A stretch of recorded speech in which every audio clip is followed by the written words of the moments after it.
Hey, what's up, guys? So I was having trouble getting this road glide to start, and so I just wanted to share with you guys what the solution was.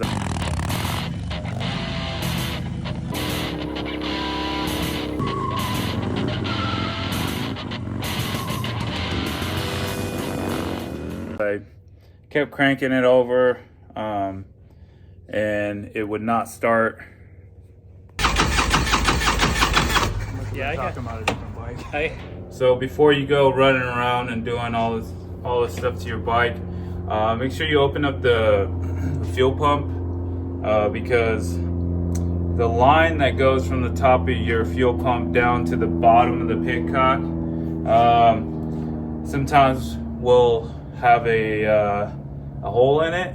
If not, like this one right here, it broke all the way through, like it completely came off of the thing. So that right there will not allow gas to get in through your motor. So, and that's why I went and picked up a brand new line, and this goes straight up to here, and then this screws into the bottom of the tank right here. So 35 bucks.